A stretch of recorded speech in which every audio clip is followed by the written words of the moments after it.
On today's show, we look into how a choir student takes his singing career to the next level.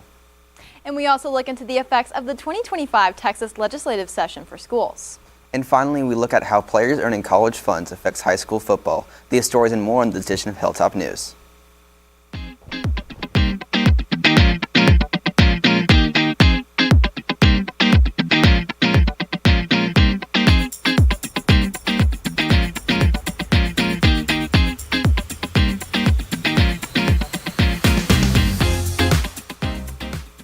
What's rockin' Rock Nation, and welcome to the first episode of Season 6 of Hilltop News. Live from Studio 1060, I'm Avery Porter. And I'm Cambria Hess. We have a great show in store for y'all today, starting with Cambria catching up on everything that's going around the Hill. Cambria?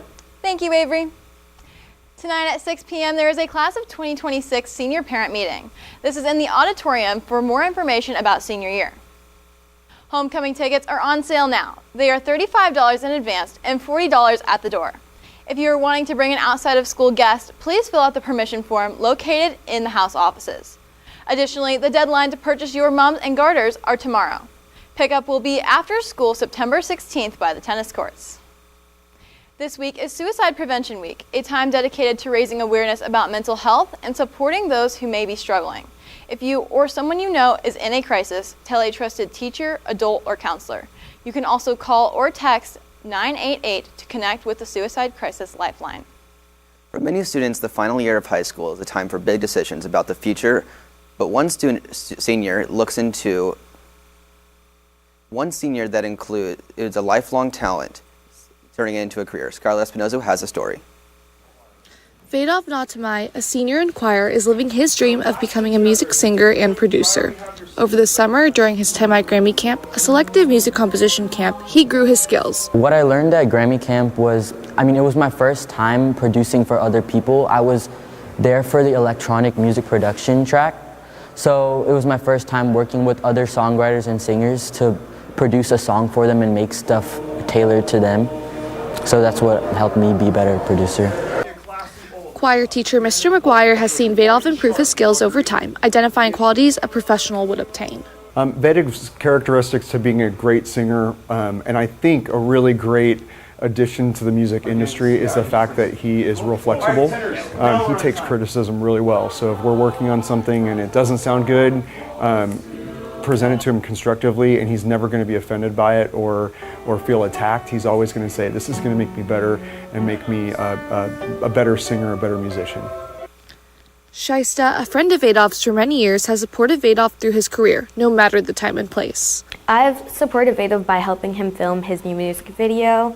I've also helped him come up with ideas for his TikToks promoting his music. Over the last year, Vedhav has released 2 songs showcasing his creativity and craft that will allow him to strive toward his future goals. For Hilltop News, I'm Scarlett Espinoza. As he continues to make music, you can see where Vedhav's musical journey will take him on his Instagram at IMVEYHOT. Last Wednesday, Whole Foods Market opened their new location in North Texas. The store's products feature 600 local items from Texas and neighboring states.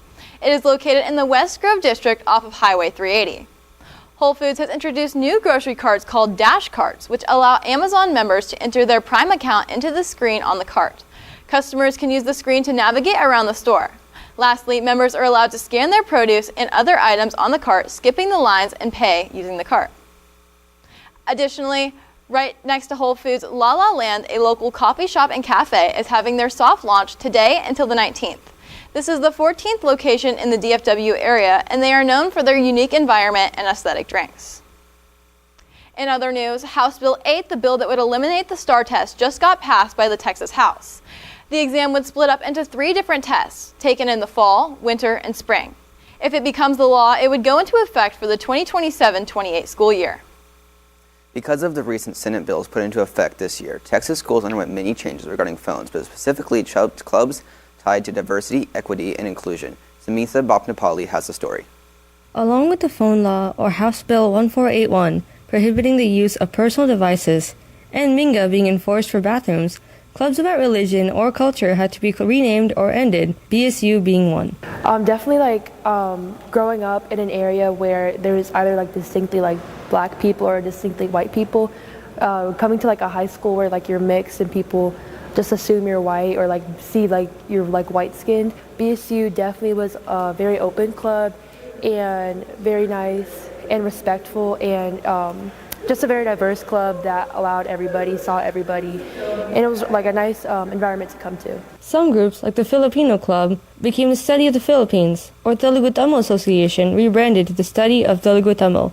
Despite the laws, these clubs continue to operate under a new name. I think that there is a misconception of what's happening. I know that one of the clubs that was specific that thought that they couldn't, they came to me and they asked about it, and said that they were told that they couldn't be a club. Girls Who Code was one of the clubs that was assumed to end, but turned out to be an improved club for our campus, continuing to empower women in STEM. I started Girls Who Code with my friend Sanvi, and that was because we noticed that whenever we took computer science or engineering, we've both been taking it for a long time, and we noticed that whenever we were in those classes, there would only be like maybe 4 girls max.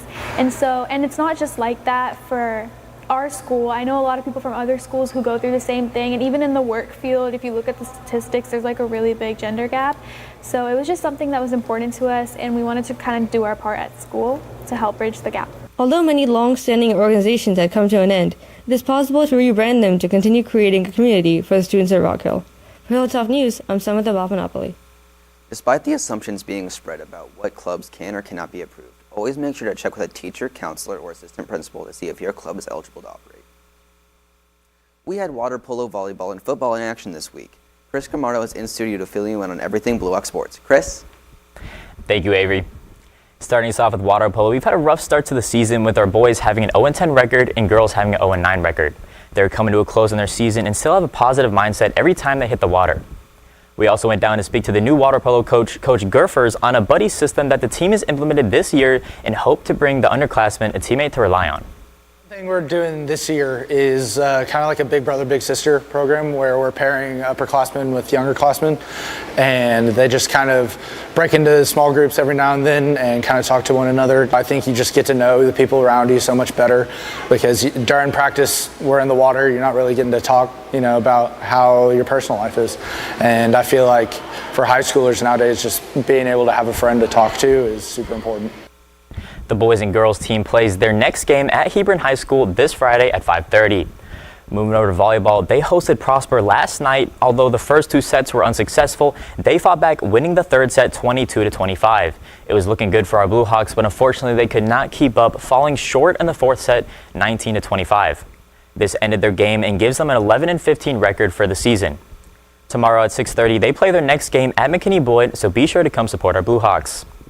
Lastly, our football players are back under the Friday night lights, bringing home a Week 1 win against the Timber Creek Falcons. This win makes school history, it being the first opening game win since Rock Hill opened. With 3 total touchdowns and 2 team interceptions, our Blue Hawks were able to finish the game with a final score of 20-11. Looking into Week 2, Rock Hill traveled to Sherman to take an early 7-0 lead. With about 7 minutes left in the first quarter, heavy thunder erupted throughout the stands, causing for the game to be called done immediately. With the lead, it was called a Rock Hill win, improving our record to 2-0. We take the road to Allen this Friday with the best school record in history. Now, with football back in action, college football players across the country are now allowed to get paychecks from their schools, raising questions about how the money could shape the future of high school football. I took a deeper dive into how it is affecting the culture of the game. As football continues to grow, so does the recruiting class going into college. A new Texas settlement between the House and NCAA states that athletes can be paid directly by schools, not just through external NIL deals. You're seeing the culture of high school sports be very, very kind of going down. It does change the scope of the game, and it is changing the impact of college football. It's changing the fact the NFL. Because there are so many opportunities for athletes to get paid, some worry that the atmosphere of high school football would get overshadowed by the money involved. It's been a really exciting journey, just because obviously my dream since being a little kid, obviously to go play at the highest level, play in the NFL. I never had aspirations of just playing this game for money. As football culture leans more towards money, the debate is growing on whether high school athletes should receive compensation and where to draw the line. I think there's merit to it. I think, it's they're getting a scholarship for pretty much 4 years but I do think it's kind of getting a little out of hand. I think the money caps that these kids are getting is kind of excessive, and I just hope that, you know, each kid that's getting all this money has someone that can help them manage it. Coaches say their focus is still on student development, but direct payments from colleges have already changed the way players view their future in the game. For Hilltop News, I'm Chris Scamardo. With these being new changes, we can expect to see more updates on money affecting our high school culture. That's all for our Blue Hawk Sports. I'm Chris Scamardo. Now back to the desk. Well, that's all we have for today's show. For Hilltop News, I'm Avery Porter. And I'm Cambria Hess. Keep rocking, Blue Hawks.